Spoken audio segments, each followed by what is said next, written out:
importante comprender que esta enfermedad ha ido variando enormemente con el tiempo, ¿ya? Y debido a las importantes acciones de control de la enfermedad de Chagas que han ido desarrollando cada uno de los ministerios de salud.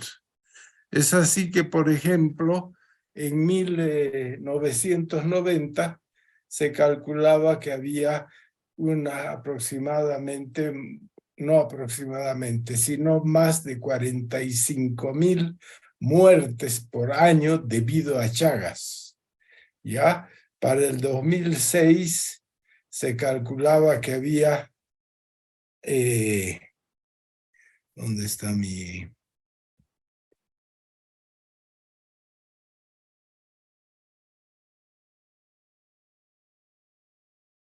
¿Dónde está mi puntero? No, creo que ese no es el puntero.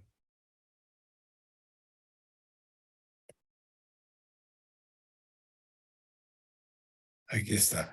Para el 2006 se calculaba que morían por causa de Chagas más o menos 12.500 personas, y ahora en la situación, digamos, 2023, probablemente mueren menos de 6.000 personas por año por Chagas.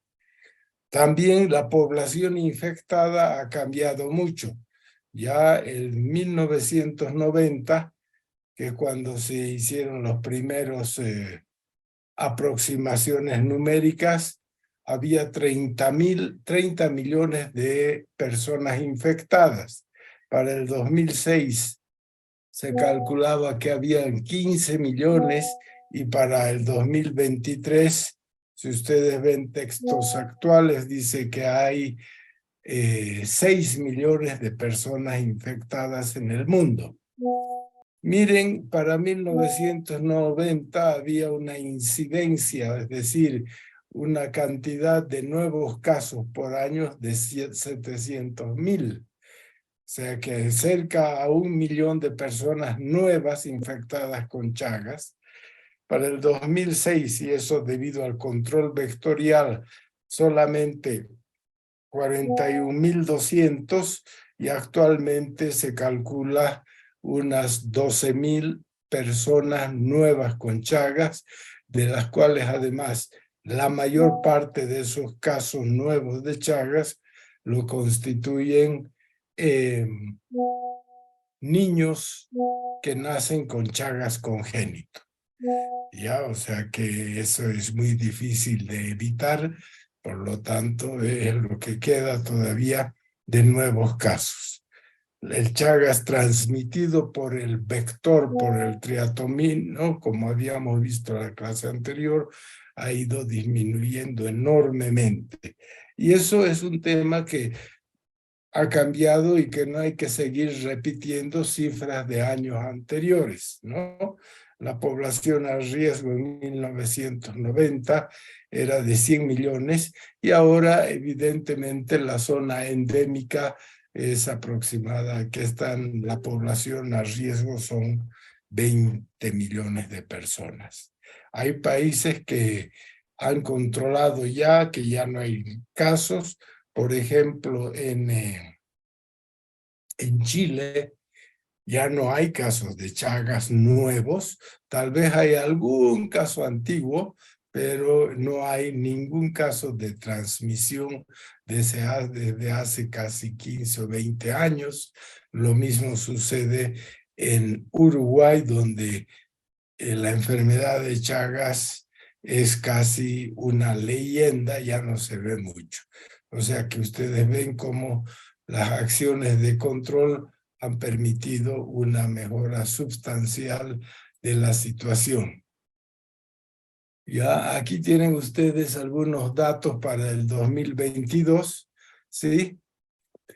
Y se dice que uno de los fenómenos que han sucedido es que esta enfermedad también se ha ido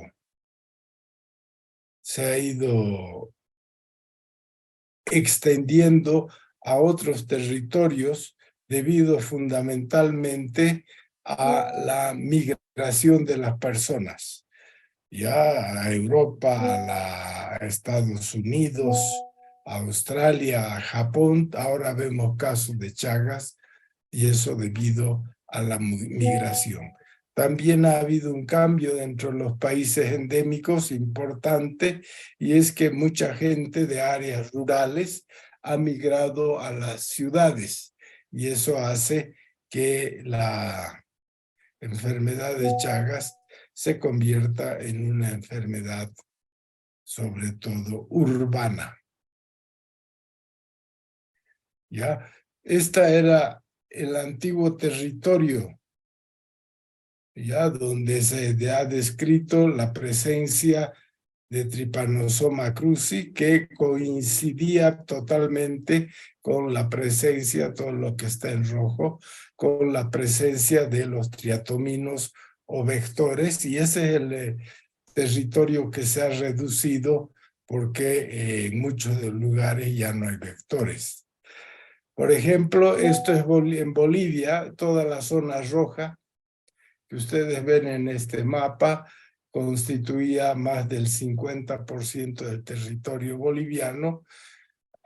Antes del 2002, en toda esta zona donde ustedes iban, podían atrapar chagas porque estaba lleno de triatominos, de Triatoma infestan sobre todo, ¿no? Pero debido a las acciones de control, gran parte del territorio boliviano de rojo que era antes se ha convertido en verde, es decir, hay muy pocas vector, muy pocas triatominos. Otra zona que se ha convertido en amarillo, ya no rojo, donde también el vector está presente, pero en un porcentaje muy bajo, y solamente quedan algunos lugarcitos donde el vector todavía está presente, y fundamentalmente en la zona del Chaco boliviano, donde hay, o sea que hemos pasado de una región como esta a esta situación para el año 2007, que cuando se hicieron las grandes acciones de control vectorial, donde se rociaban las casas y se mataban las vinchucas de esa manera. Y este también es un cambio muy importante. Nosotros hemos sido uno de los últimos países en controlar al vector, a las vinchucas, pero el éxito también ha sido rotundo. ¿Ya? Y como les decía anteriormente, otro fenómeno que ha sucedido, sobre todo a finales del siglo pasado y a principios de este siglo, ha sido la migración. Debido a razones laborales, a la pobreza, gran cantidad de poblaciones de los países endémicos se han trasladado pues a Estados Unidos, a Canadá, otros se han ido a Europa, y hoy en día Chagas es bien conocido en estos países, en toda Europa, donde hay médicos capacitados para atender Chagas congénito, porque a veces son mujeres jóvenes en edad fértil que se van a trabajar a estos países, y como ya viajan con Chagas, ellas allí se embarazan y pueden tener bebitos con Chagas congénito, si ustedes recuerdan los mecanismos de transmisión.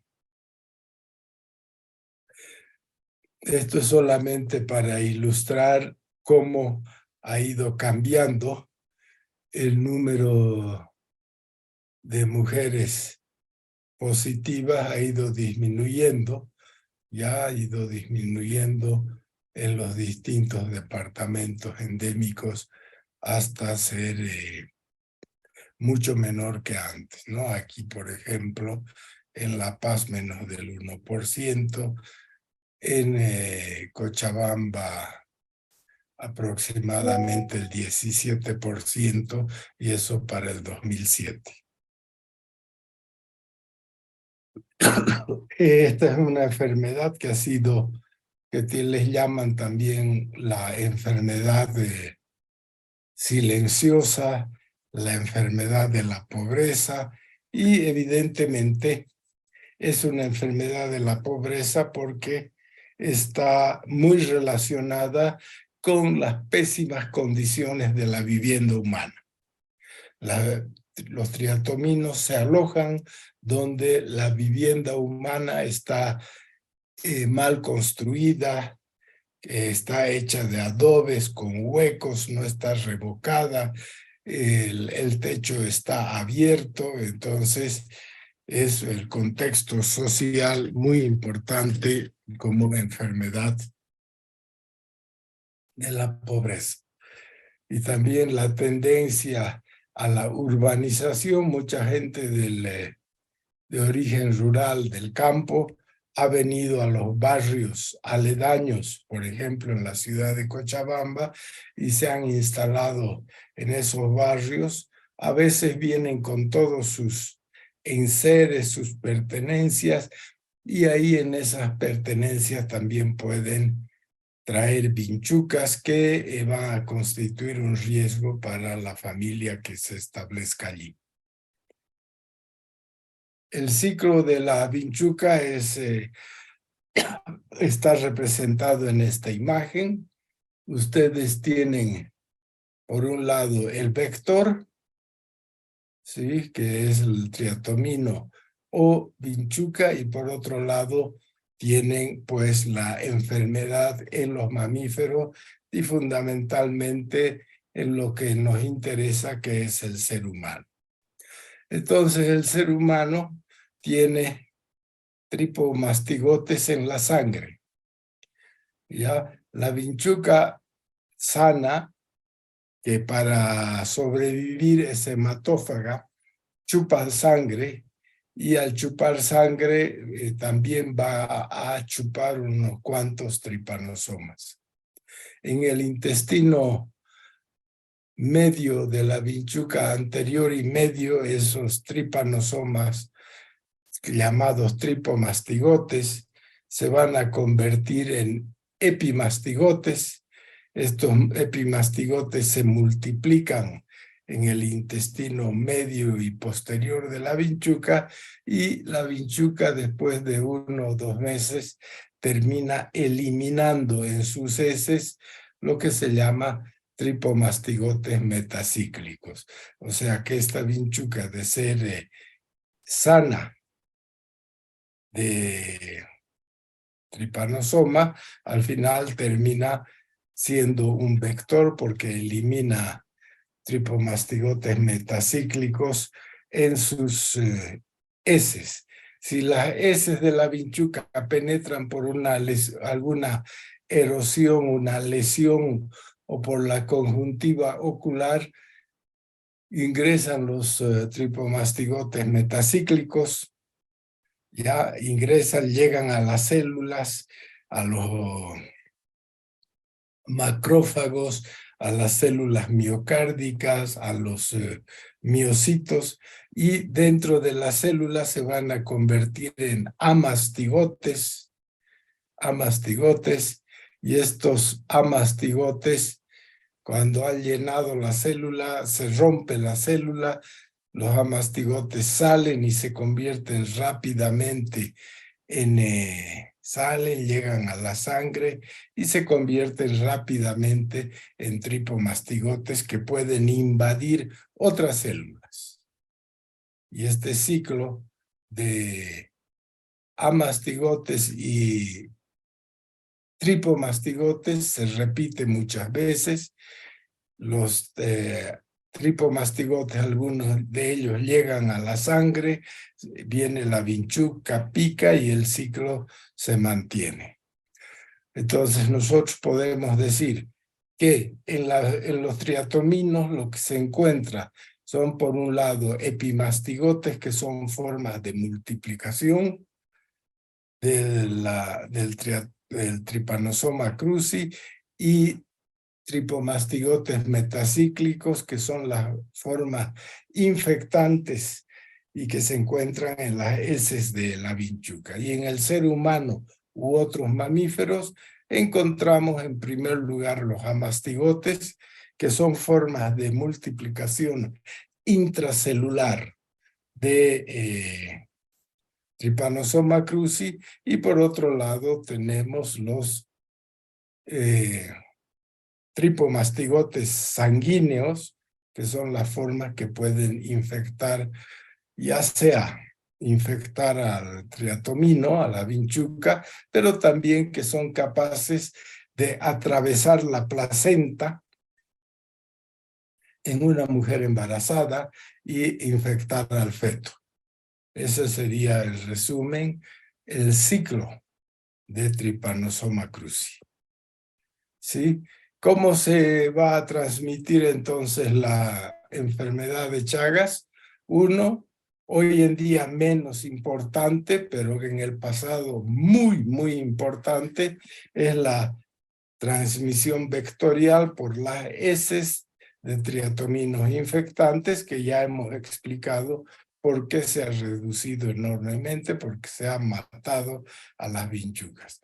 La vía transfusional también en el pasado fue muy importante, pero ahora a toda la sangre de los potenciales donadores se les hace test, y se hacen test para sífilis, porque también se puede transmitir de manera congénita, test para VIH, test para hepatitis y para Chagas, de tal manera que cuando uno recibe sangre que proviene de un banco de sangre, tiene la certeza que se ha examinado y se ha descartado sangres contaminadas con esas 4 enfermedades, lo que ha reducido enormemente también la transmisión transfusional. Prácticamente ya no se ve, pero hace 20 años, 25 años, era muy frecuente porque ni siquiera había bancos de sangre bien establecidos en Bolivia. La transmisión congénita, que es una madre embarazada e infectada, sigue siendo actualmente el mecanismo probablemente más importante de transmisión, porque hay pues miles de mujeres que en edad fértil todavía ya están infectadas con Chagas, y existe un riesgo de 2 a 7% de transmisión de la enfermedad materna a su recién nacido o al feto. El trasplante de órganos, hoy en día, cuando el donante hay leyes en todos los países para hacer test a los donantes de origen latinoamericano para ver si pueden o no pueden donar sangre. ¿Sí? Y una nueva forma, que en realidad no es nueva, pero ha aumentado.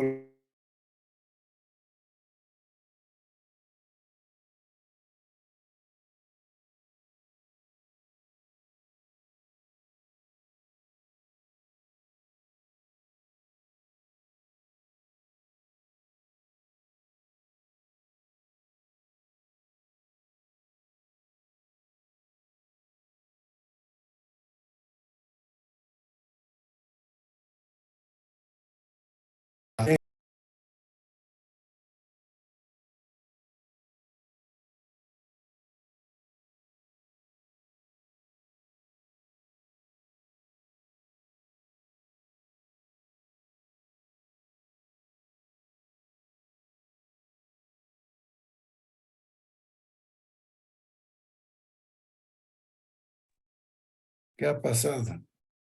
Todo se ha modificado. ¿Me están escuchando, pero? Sí, doctor, creo que se cortó su internet. Sí, ¿no?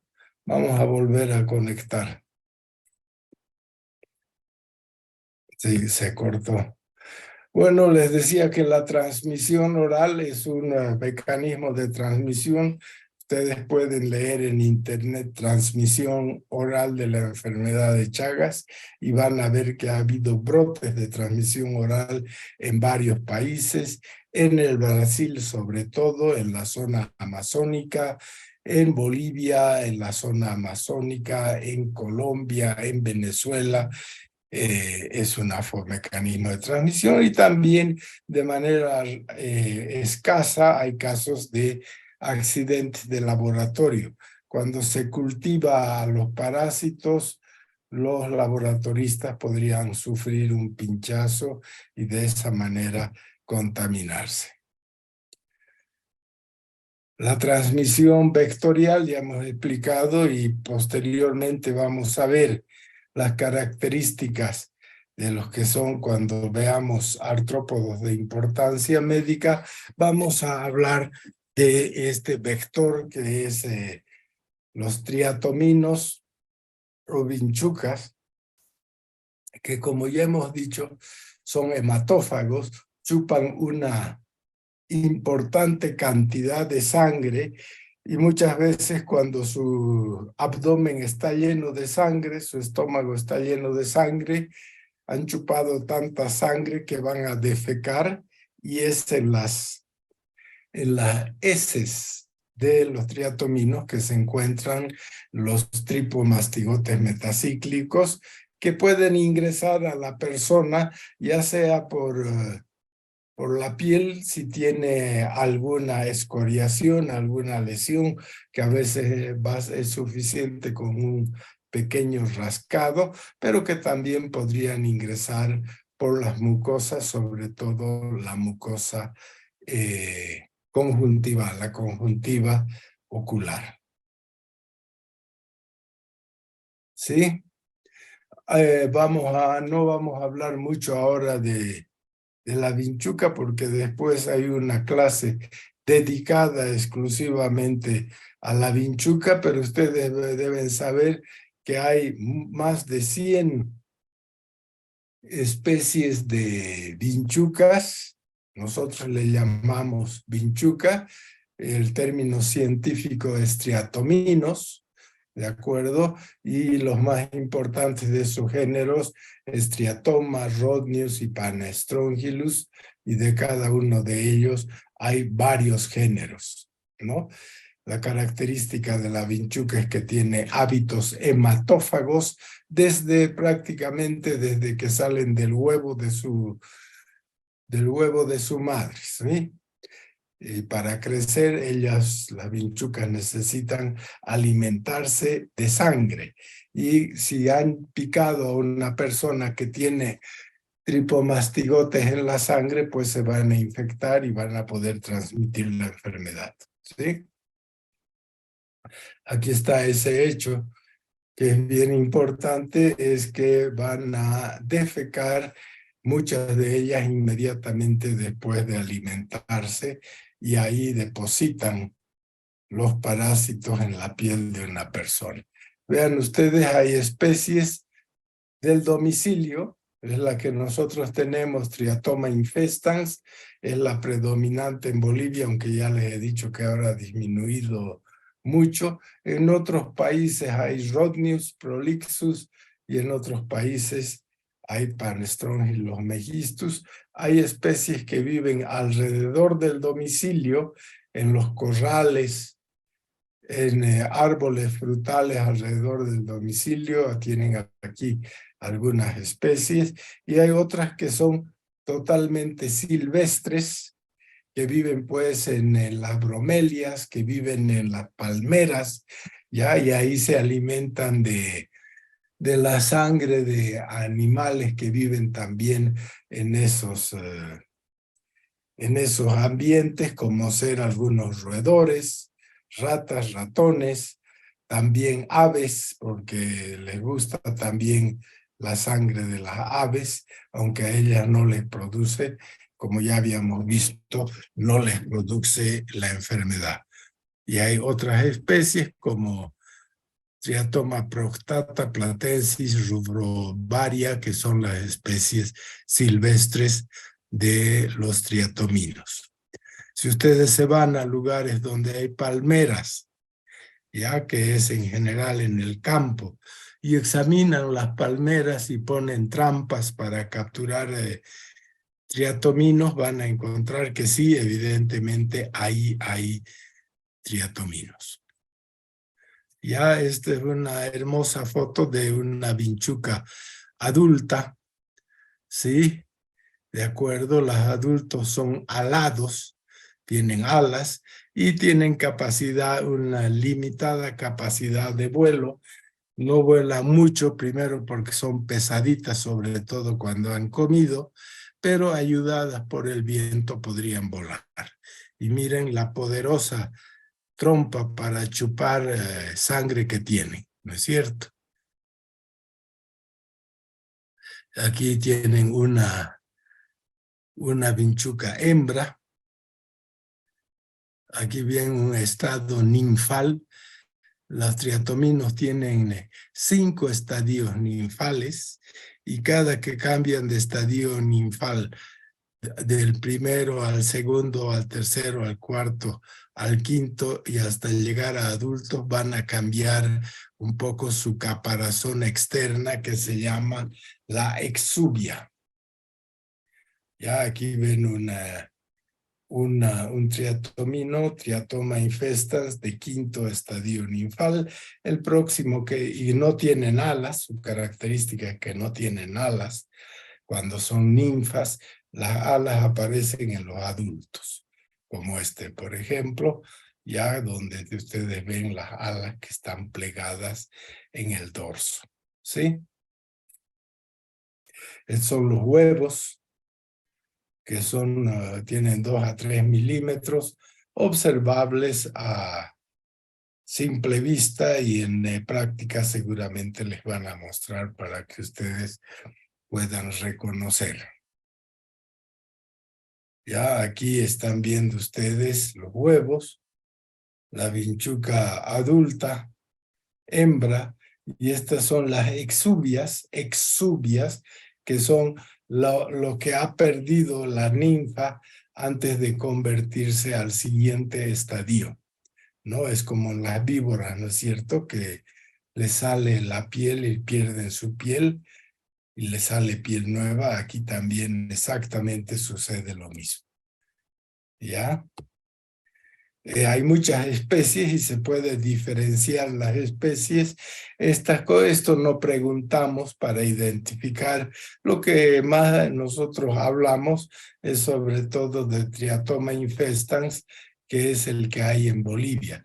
Pero miren que son diferentes unas de otras según sean triatomas, sean rhodnius, sean Panstrongylus, etcétera. Son reconocibles las vinchucas y hay claves de identificación que por supuesto a ustedes no les preguntamos, pero ustedes deben saber que la vinchuca predominante en Bolivia a nivel domiciliario y también silvestre es Triatoma infestans.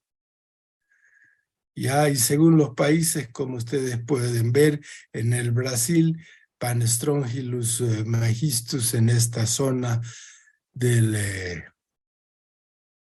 la costa atlántica del Brasil, aquí en toda esta región amarilla que comprende Perú, ¿cómo se llama así? Parte del Perú, Bolivia, Brasil, Argentina, Chile y Uruguay y Paraguay, está Triatoma infestans.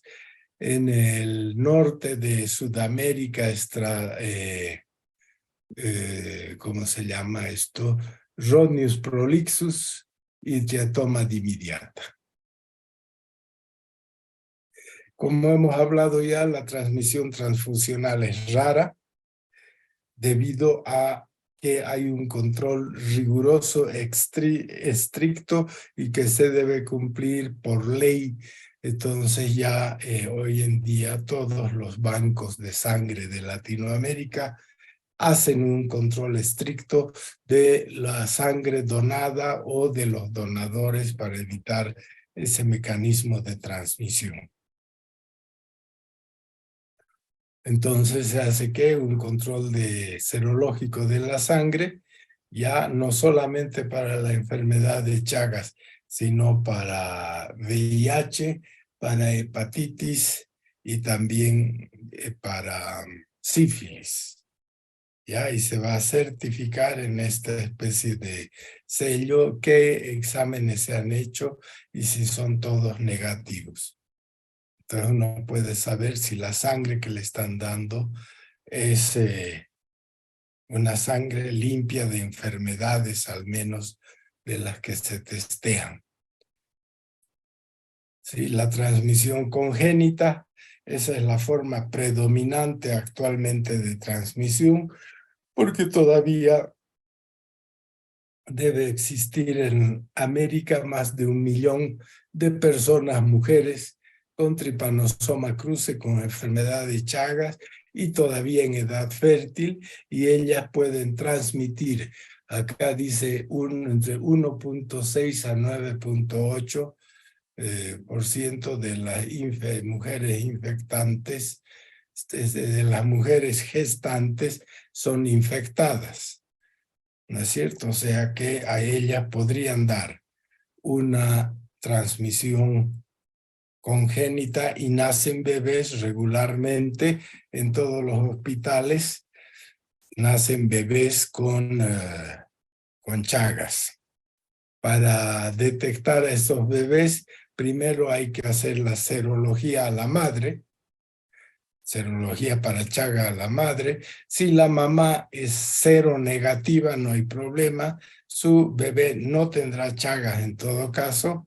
Y si la madre es positiva, hay que hacer un estudio de la sangre del bebé, ya sea sangre de cordón o hacerle un pinchacito y buscar los parásitos en la sangre del recién nacido, o más tarde a los 9 meses buscar anticuerpos para ver si hubo o no hubo lo que se llama la transmisión congénita o vertical. A veces los bebés pueden nacer sintomáticos, como en este caso ven un bebé que tiene una hepato y una esplenomegalia, ¿no? Pero a veces nacen totalmente asintomáticos, pero tienen Chagas. La transmisión oral, estas son unos frutos de una palmera en el Beni, ya, y el consumo de la leche que se saca de esta palmera, que es el majo.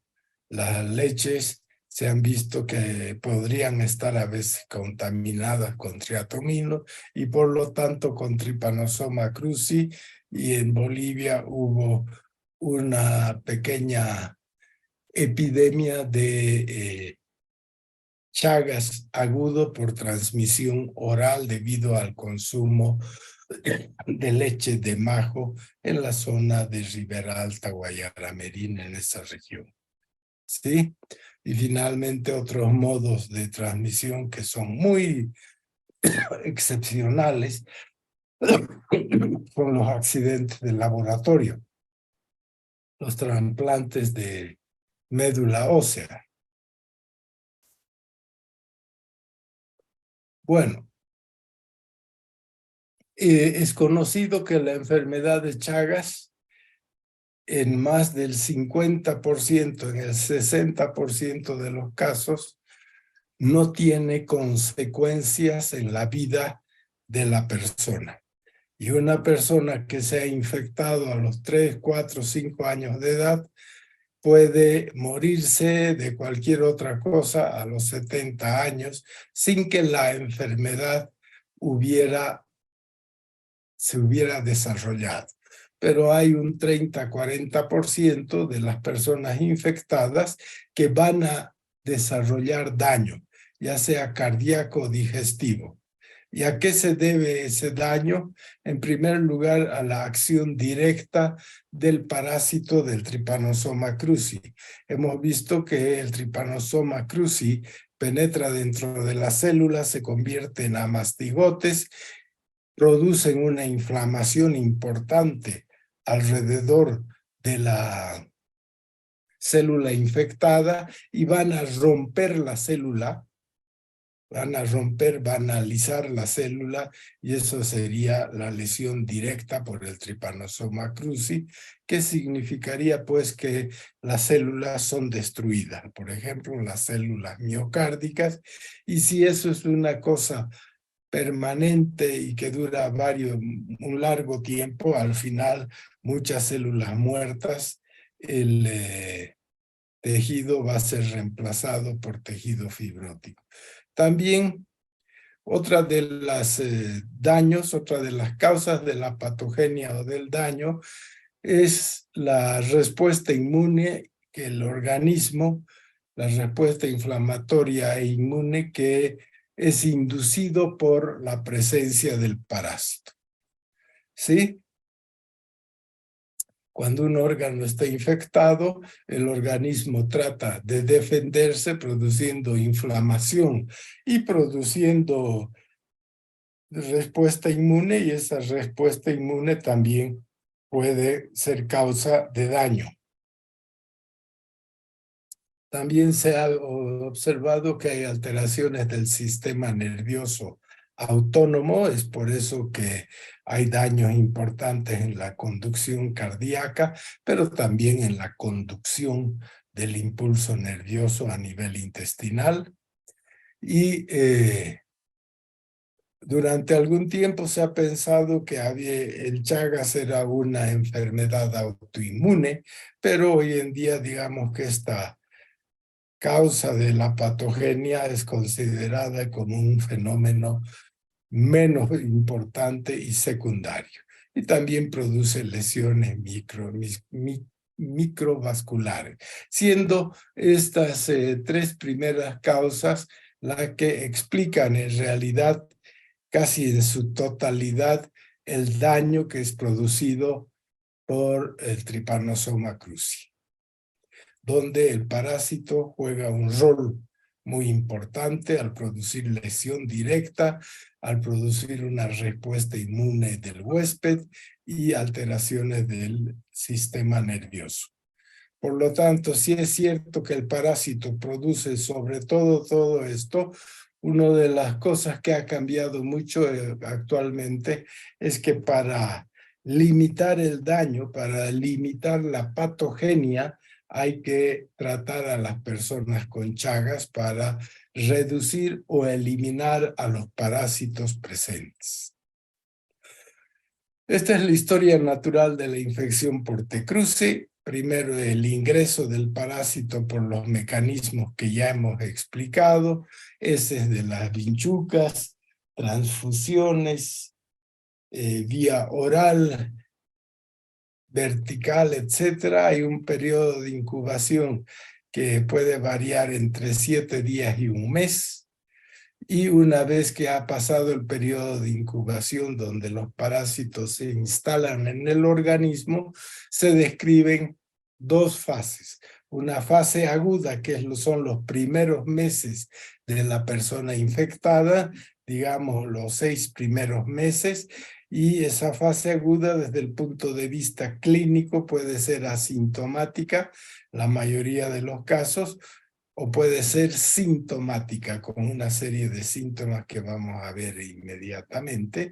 Y después, los que sobreviven a la fase aguda, que son la mayoría, más o menos el 95% de las personas, pasan a una fase crónica.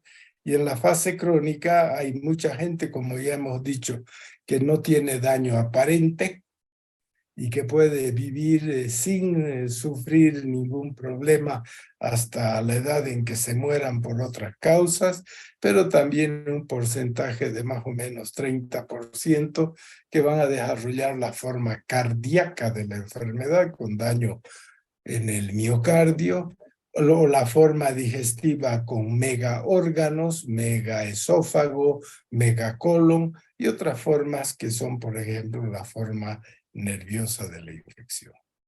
Y esta sería la historia natural de la enfermedad de Chagas. ¿Sí? Entonces, la contaminación, la incubación, de acuerdo al tipo de transmisión, puede durar entre 7 a 30 días aproximadamente. ¿no es cierto?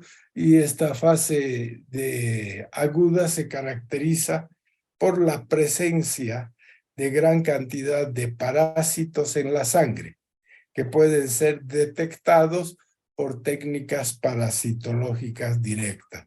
Es decir, por ejemplo, se pueden ver a los parásitos en una gota gruesa, en un frotis de sangre, o se puede ver directamente en la sangre fresca observada al microscopio. ¿Ya? Esta enfermedad en los niños de baja edad puede ser mortal hasta un 5%, pero la mayor parte de las personas rápidamente desarrollan una respuesta inmune que es suficiente para limitar la presencia de los parásitos en sangre.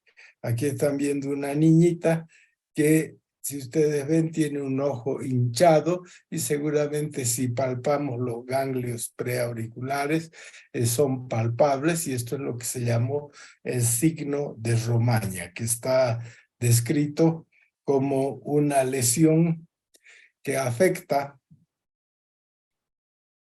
y produce un edema bipalpebral, el párpado superior e inferior, y se acompaña de la presencia de adenopatías. Es el típico signo de Romaña que fue descrita por un médico argentino, el doctor Romaña. Y en honor a él le pusieron el signo de Romaña. ¿Sí? La fase aguda con frecuencia es asintomática, y cuando es sintomática los síntomas pueden ser leves, pasajeros y poco específicos. Por ejemplo, fiebre, febrículas podrían ser una fase aguda de la enfermedad, lo que es pasajero y poco específico.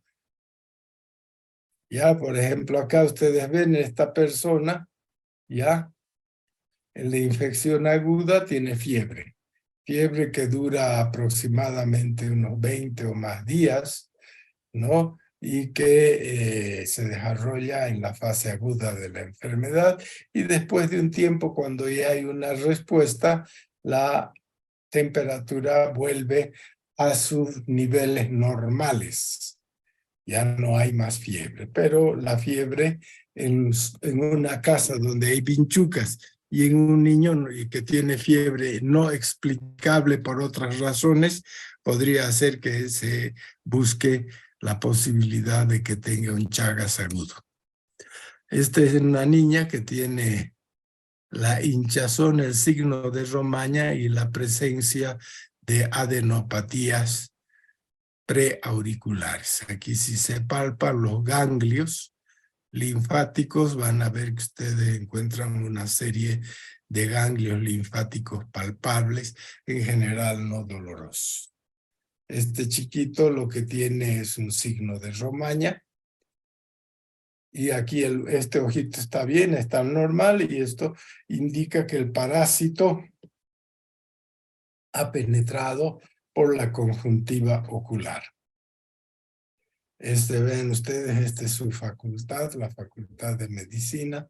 Aquí detrás está el departamento de fisiopatología, y esta es una niñita que yo vi hace años, y ustedes ven un hermosísimo vestido de la niña para empezar, ¿no es cierto? Pero también un signo de Romaña clásico, típico, con ese edema bipalpebral unilateral con adenopatía, y esto puede estar, no se pierde de un día al otro, puede estar 15 días, 20 días el ojito hinchado, y después va a desaparecer, por supuesto, tampoco se va a quedar así.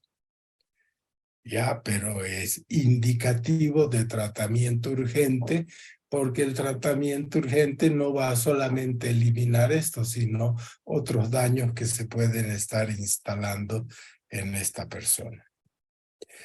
Ya acá ven una niña que tiene una hepatoesplenomegalia enormes, y que también es una niñita pequeña, y que también tiene Chagas agudo, donde la hepatoesplenomegalia es típica.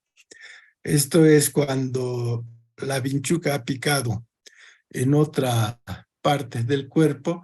Esto es lo que se llama un chagoma de inoculación. Aquí ha picado la vinchuca, han penetrado por acá las heces de la vinchuca con tripomastigotes metacíclicos y se forma una lesión nodular, un nódulo, indurado nódulo, por eso se llama, y puede estar ahí 10, 15 días hasta que va desapareciendo. Entonces, cuando el fenómeno sucede a nivel ocular, es el signo de Romaña. Cuando el fenómeno aparece en otra parte del cuerpo, le llamamos un chagoma de inoculación. No es como la picadura de una pulguita, ¿no? O de un mosquito que al día siguiente ya uno no se acuerda dónde le picó. Esto puede estar también una semana, 3 semanas, este nódulo de inoculación, el chagoma. El Chagas agudo no solamente se ve en niños, puede ser también en adultos que nunca se habían infectado anteriormente. Y aquí tienen a este señor que lo que tiene es un signo de Romaña.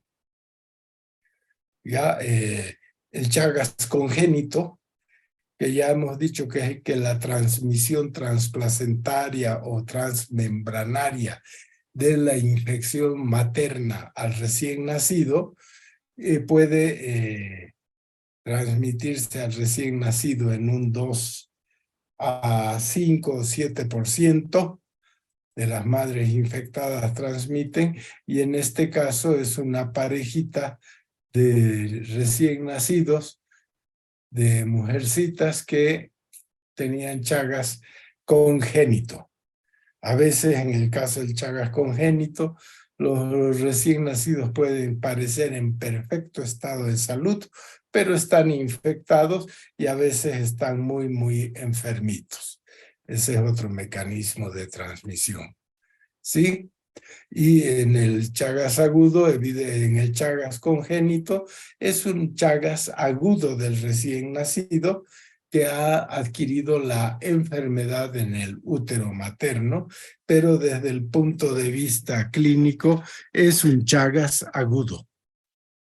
Es decir, está lleno de parásitos el recién nacido a nivel de la sangre y, por supuesto, en muchos de sus tejidos. Después de unas semanas, de entre 7 y 20 semanas, la persona infectada pasa a un Chagas crónico. ¿Sí? Y dentro del Chagas crónico tenemos la fase asintomática, la forma cardíaca y la forma digestiva. ¿Cuándo llamamos Chagas crónico? Para que sea crónico debe haber pasado por lo menos, como hemos dicho, unas 20 semanas. La persona en fase crónica ya tiene una respuesta inmune poderosa que elimina en gran parte, o controla, mejor el término, en gran parte la presencia de parásitos en la circulación. Ya casi no se encuentran parásitos en la circulación. Los parásitos están en los tejidos, ya hay respuesta inmune poderosa, parásitos en los tejidos, muy pocos parásitos en la circulación, y pueden ir apareciendo diferentes signos y síntomas como los que están marcados acá, y a eso es lo que llamamos fase crónica. Si ustedes tienen hoy día un caso de Chagas agudo, atienden, pero no saben que hay que tratar y lo dejan, dentro de 6 meses ese Chagas ya no va a ser agudo, va a ser un Chagas crónico. ¿Ya? ¿Por qué? Porque el niño o la persona infectada ha desarrollado una muy buena respuesta inmune que está controlando y limitando el daño producido por el parásito. ¿Sí? Entonces, en la Chaga en el Chagas crónico se caracteriza por una baja parasitemia, casi no hay parásitos a describir en los métodos directos, ¿sí? Ya, pero hay una elevada respuesta inmune, los anticuerpos en la sangre van a estar ahí presentes y se pueden fácilmente detectar por técnicas serológicas, ya sea por ELISA, ensayo inmunoenzimático, por inmunofluorescencia indirecta o por test de hemaglutinación indirecta o también por test rápidos. Tiene anticuerpos, es la característica de la fase crónica, y pocos parásitos, y los exámenes directos de parásitos van a dar negativos. Hay una fase crónica asintomática que los libros le llaman también indeterminada o latente. Nada es latente ni indeterminado, pero eso es un término que se utilizó antiguamente, ya, pero en realidad es una forma asintomática. Ya, hay ausencia de daño aparente, pero el daño se va estableciendo poco a poco con el tiempo. No hay signos ni síntomas. Y a veces puede estar presente esa fase crónica durante toda la vida de la persona, en más o menos un 60 a 70%. Un grupo de esas personas va a pasar de la fase crónica asintomática, va a pasar a la fase crónica sintomática, un 30 a 40%, dando en 20 a 40% de casos sintomáticos a nivel cardíaco, con como es cardiomegalia,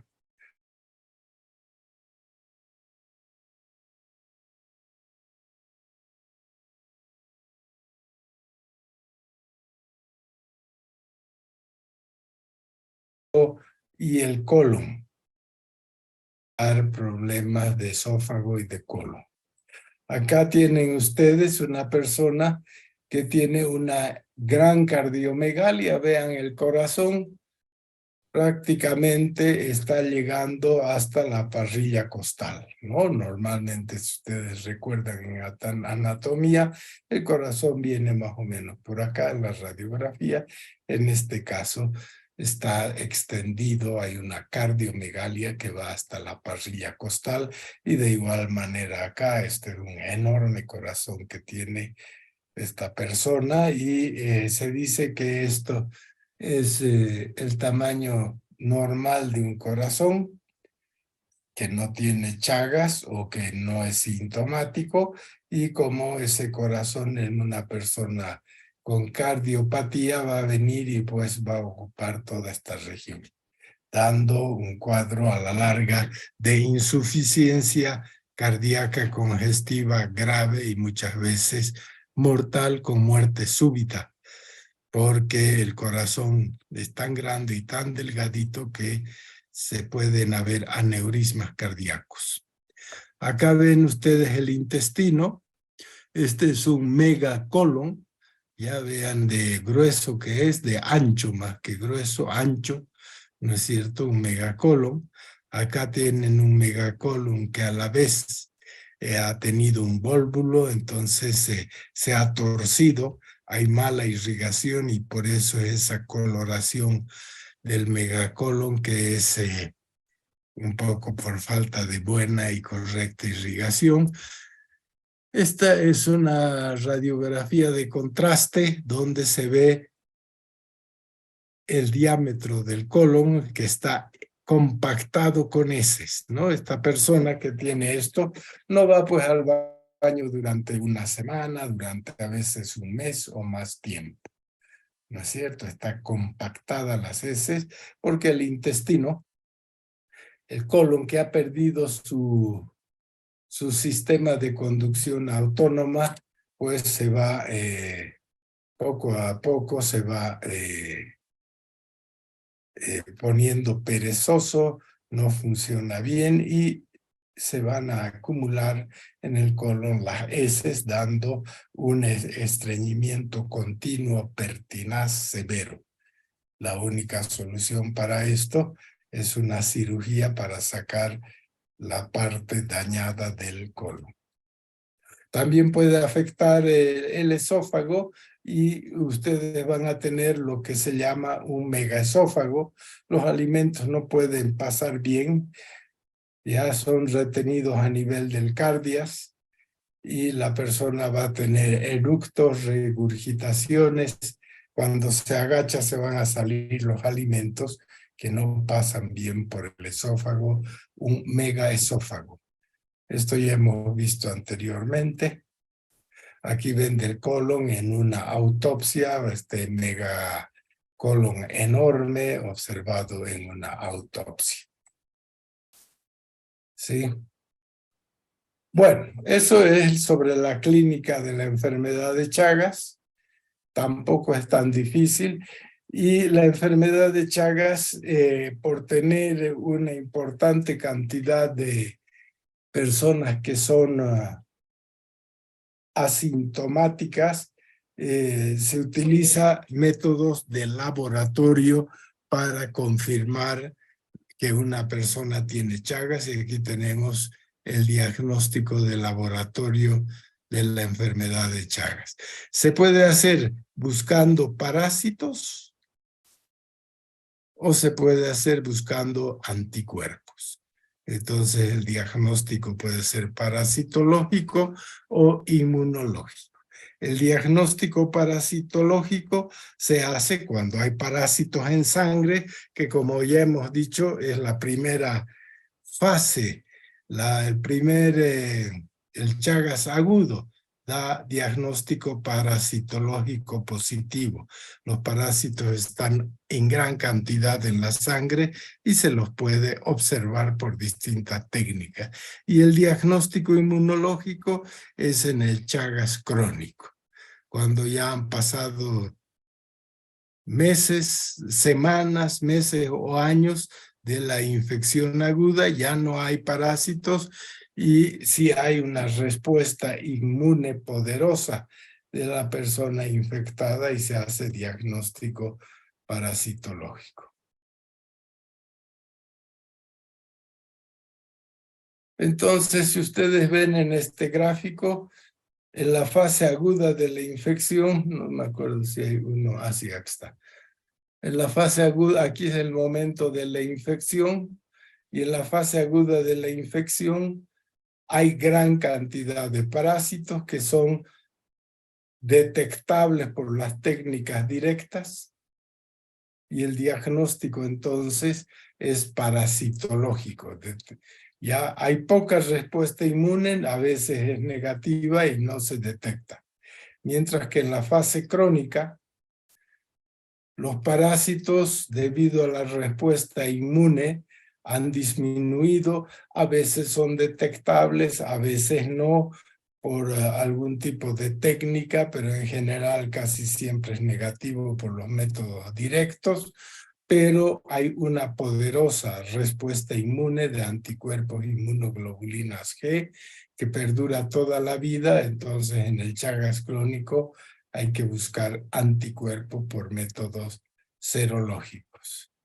Mientras que en la fase aguda hay que buscar a los parásitos en la sangre. Acá tienen en la fase aguda, entonces hay una serie de métodos que se pueden hacer y entre paréntesis está la sensibilidad de esos métodos.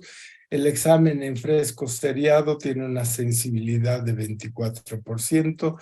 El extendido seriado, es decir, repetido varias veces, tiene una sensibilidad de 40%. La gota gruesa, 40-50%.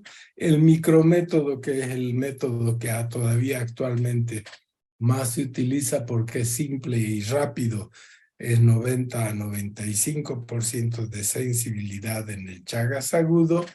El Strut que se utiliza poco porque requiere una mayor cantidad de sangre, un 95%.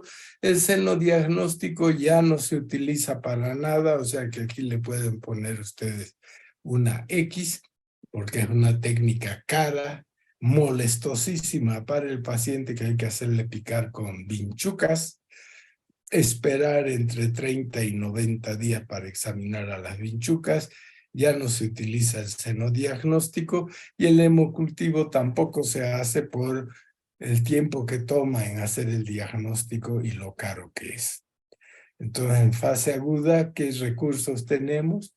Examen en fresco, extendido seriado, gota gruesa y micrométodo, e incluso el Strut que se puede utilizar. Estas otras dos pruebas ya no se utilizan por razones económicas y técnicas y tiempo de espera.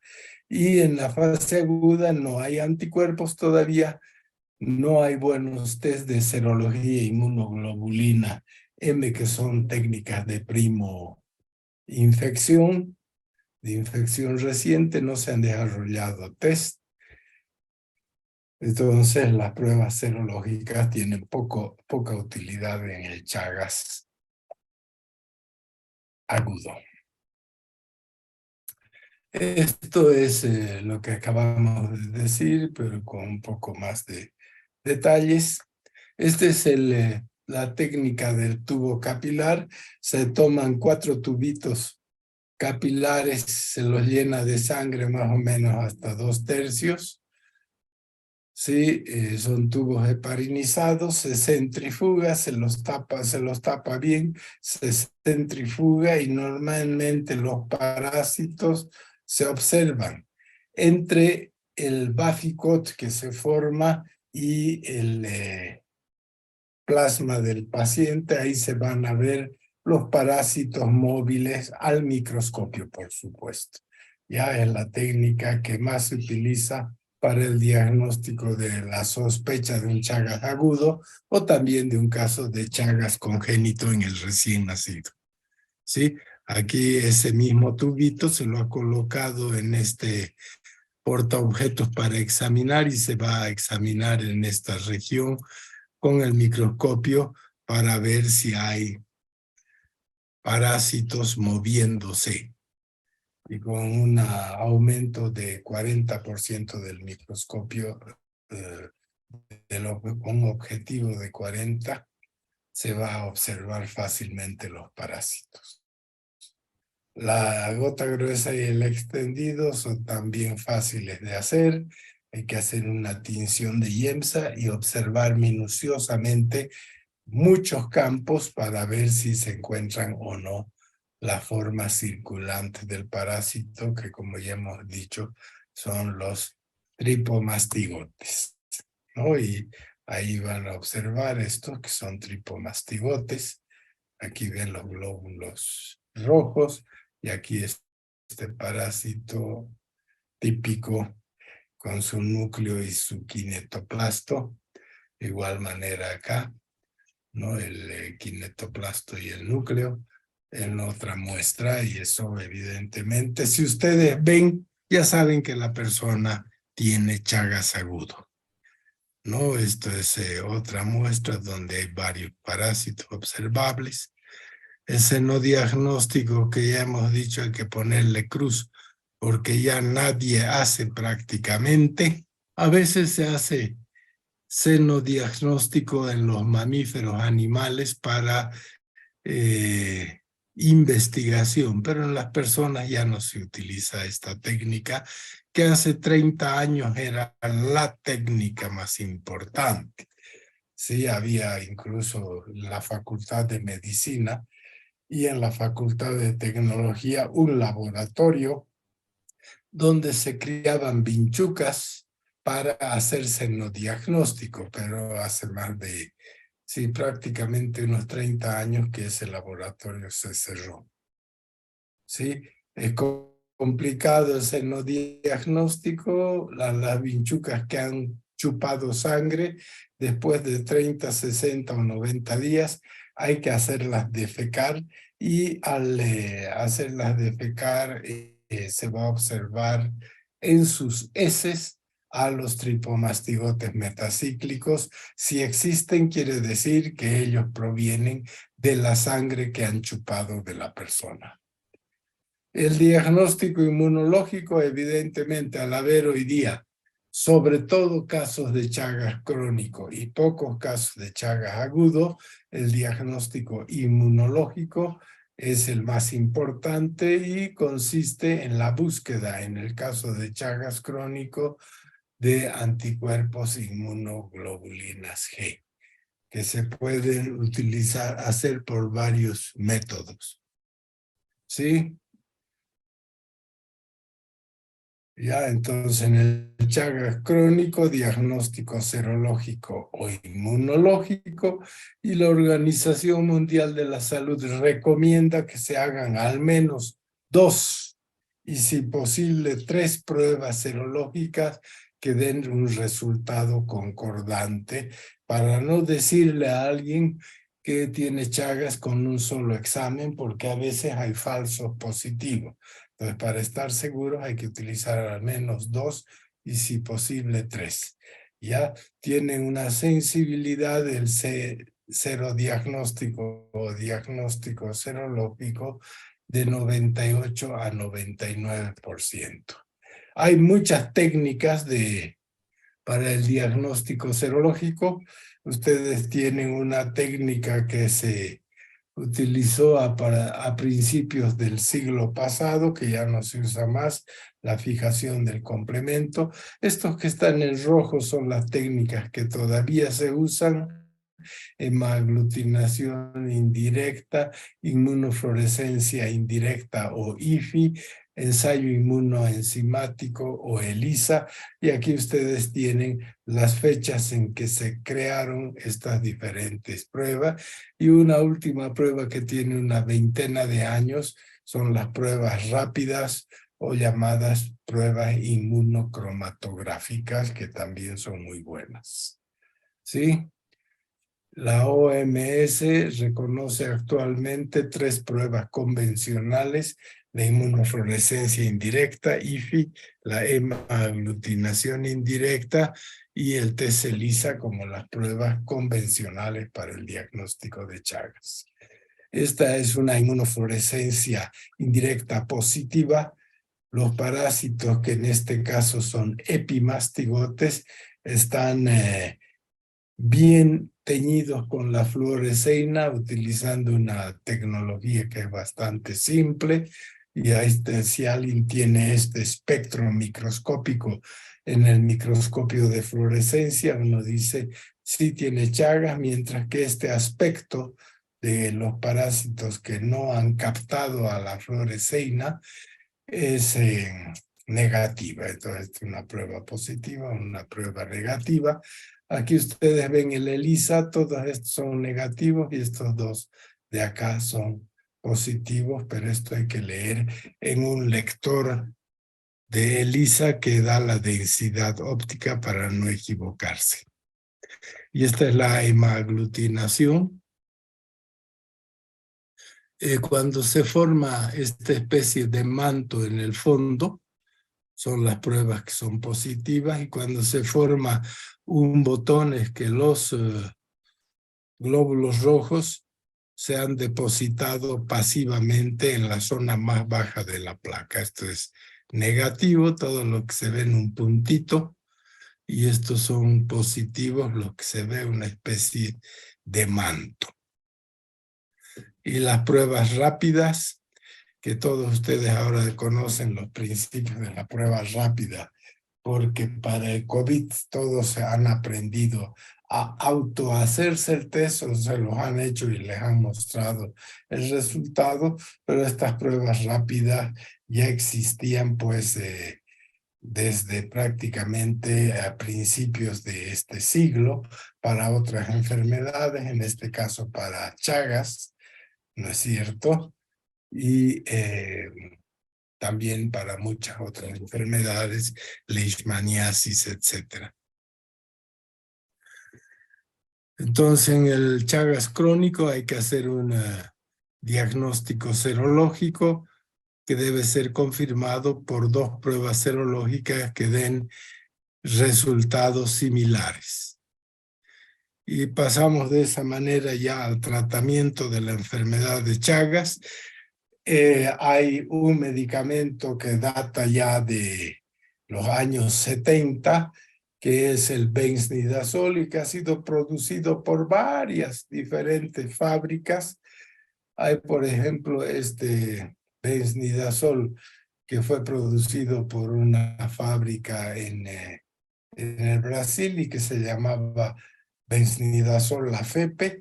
Este es el que actualmente se produce en la Argentina, que es el Avarax, es también Bensnidazol de 100 miligramos, que es el mejor medicamento que actualmente se utiliza para la enfermedad de Chagas. Es un medicamento antiguo que no tiene una efectividad de 100% y que tiene también bastantes reacciones adversas.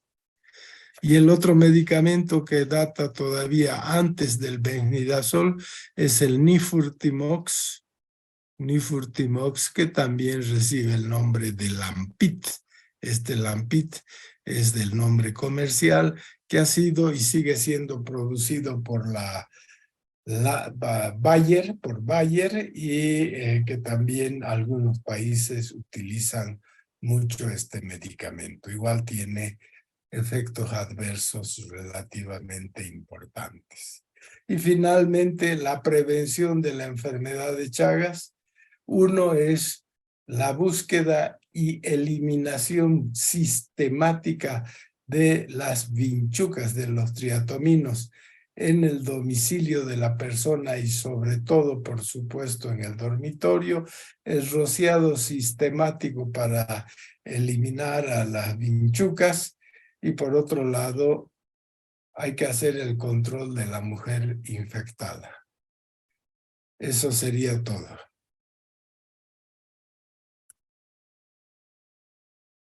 ¿Tienen alguna pregunta? Doctor, me gustaría saber cuál es el pronóstico de una persona que es enferma con Chagas, pero que su diagnóstico ha sido bien temprano, digamos. Perdón, ¿cómo que? Me gustaría saber cuál es el pronóstico de una persona que ha sido diagnosticada tempranamente por Chagas. Ya, como hemos dicho, el pronóstico puede variar en el tiempo, pero un 70%, 60 a 70% tiene muy buen pronóstico. Va a desarrollar Chagas, pero no sintomático.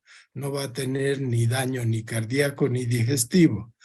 Y aproximadamente un 30 a 40% de esas personas, aunque se hubieran infectado tempranamente, van a desarrollar problemas digestivos o problemas cardíacos que pueden ir empeorando con el tiempo e incluso producir a veces la muerte.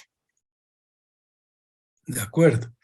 Entonces, no se sabe por qué unos desarrollan una enfermedad severa y otros una enfermedad o infección asintomática, probablemente por la dosis infectada y infectante, mejor dicho, en el momento de adquirir la enfermedad, pero también por factores ligados al propio huésped. Por ejemplo, le podría decir, un niñito desnutrido que tiene Chagas agudo, va a multiplicarse mucho más el parásito, la carga parasitaria va a ser más grande y puede tener mayores consecuencias en su futuro. ¿Los medicamentos tienen efectos colaterales para el riñón? No tanto para el riñón como para el hígado y la sangre. Pueden producir neutropenia, pueden producir lesiones, daño hepático con elevación de las transaminasas y muy poco para el riñón. En realidad, si una persona tiene una insuficiencia renal, no se aconseja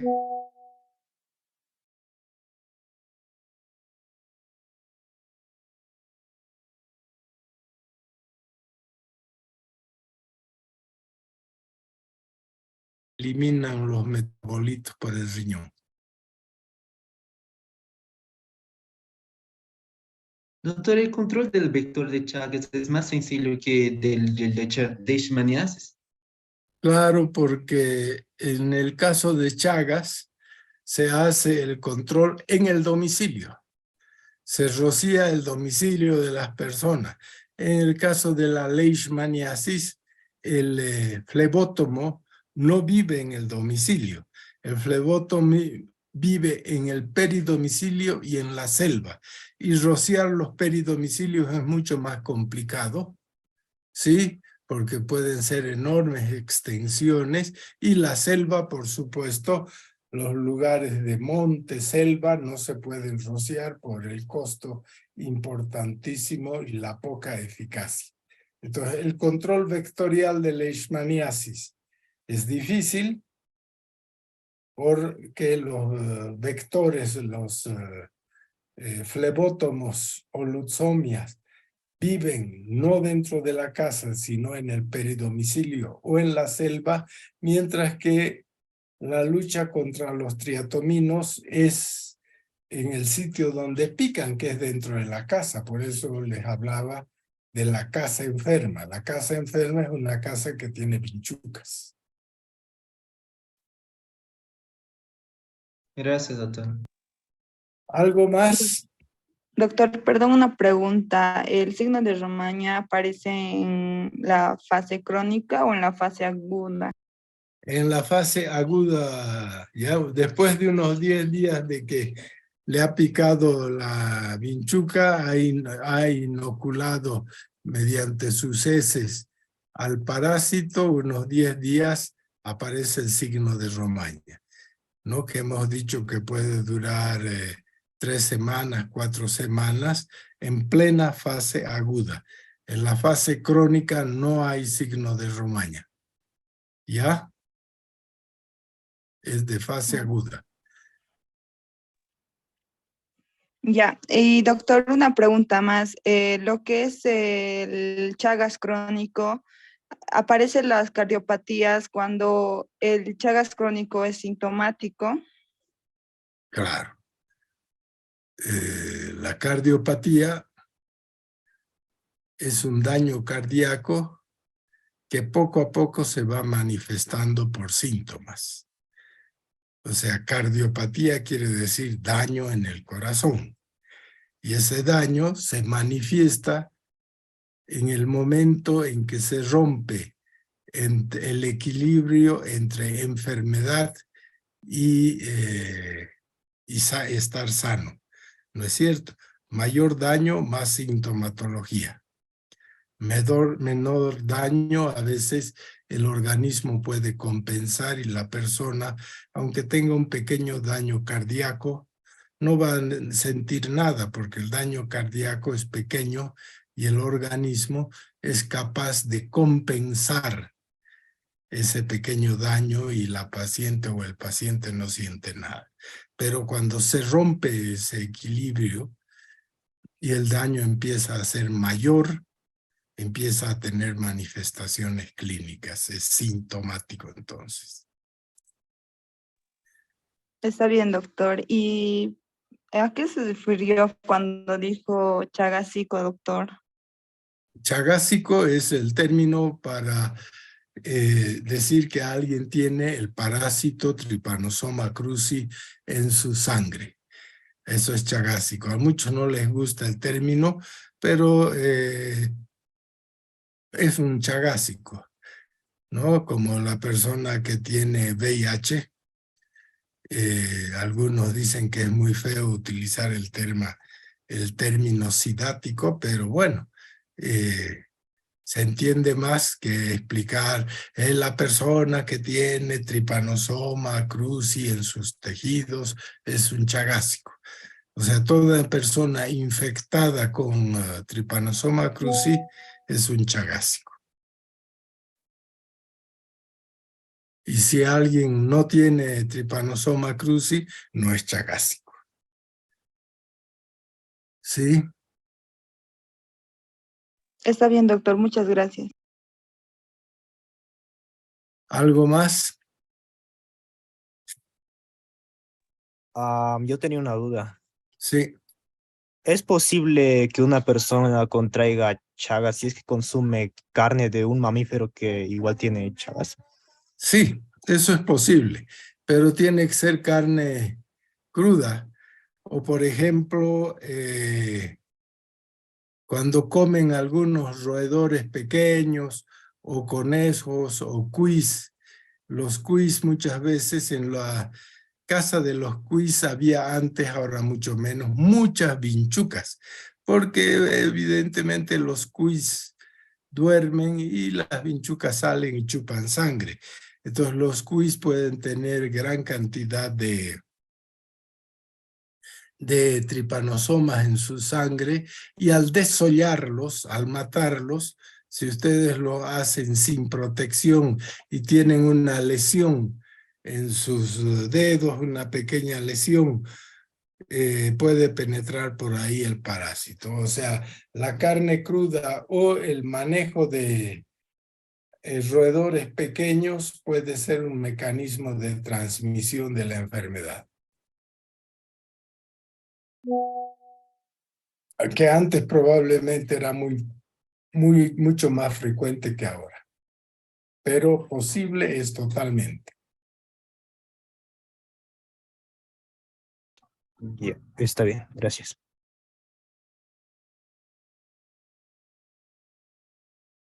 Bueno, vamos a quedarnos ahí entonces. Con esto hemos terminado este tema que es enfermedad de Chagas. ¿Sí?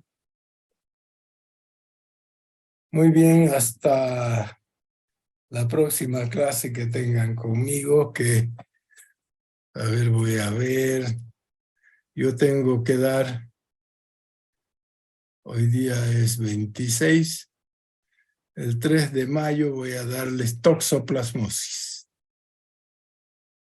que es mi último tema que yo doy antes del examen, toxoplasmosis.